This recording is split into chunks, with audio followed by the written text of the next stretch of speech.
Good evening and welcome back to Prime of Midlife. It's Thursday evening, we're almost at the end of the week, and this evening we are talking paperwork. Basically because one of the guys from work was down and I was helping him with some paperwork. And I thought, I really should get my paperwork in order. Now, obviously, the main one that we want to think of is getting your will in order. Making sure that, sorry, that's my dinner reheating. Making sure that when you go, the people that you care about get what you intend them getting. Also, hugely important, and I cannot stress the importance enough on this one, is power of attorney. My parents did it when my dad was ill, which was about maybe 4 or 5 years before he died. He was so close. And he survived, thanks to medical intervention. Nurses and doctors were fabulous. But they went and got power of attorney done after that because we didn't have power of attorney done at the time. So it was my mum that had to make the decisions. And she was in no fit state to make any decisions. But what had to happen was I would tell her what was needed and she would then tell the doctors. And sometimes she wouldn't quite remember what I told her, and I'm trying not to feed her the information because the doctors weren't allowed to take it if it was fed to her, etc., etc. So getting power of attorney, especially medical power of attorney, is hugely important. If you have a property that you don't want to be sold for care fees, you probably want to be looking at putting that in a trust or transferring it into someone else's name. Lots of different things like that. And I think now is a good time to be looking at that because, we're looking at different things and being prepared and giving ourselves a cushion.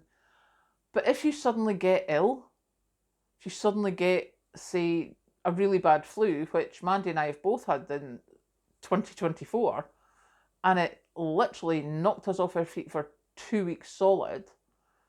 If we had been much worse, Mandy was so bad the doctor came to her house, which I'm sure if you're in the UK, you know.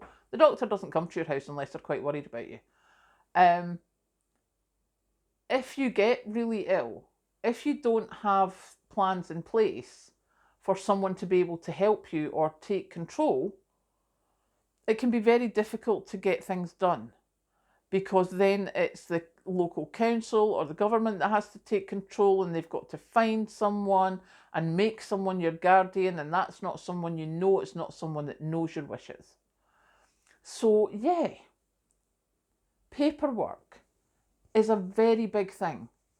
And even if you're looking at, even if you have a will, etc., possibly look at making a living will, because that's got some really good information for people who are caring for you.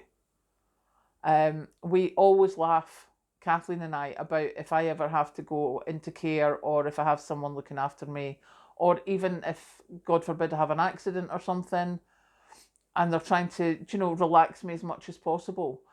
One of my favourite, most relaxing music tunes is the original Tubular Bells by Mike Oldfield. I listened to that before I knew it was an Exorcist, before I'd seen The Exorcist.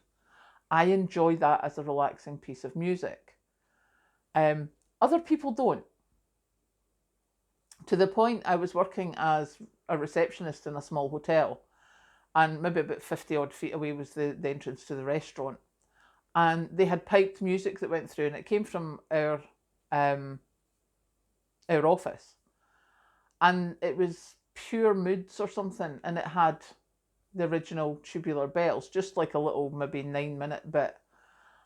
And the head waiter came running through saying, move that on, move that on. I was like, what, move what on? He said, the Exorcist music, get it off, someone's freaking out. Like, what? I'm sitting here like completely zen, and he's like, they are completely freaking out. So I had to fast forward it to the next track.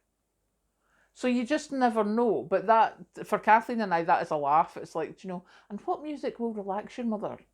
Tubular Bells, the Exorcist music. Yes. As I say, I had never seen the movie. I did not know. I just like the music. So things like that, things like, do they wear slippers?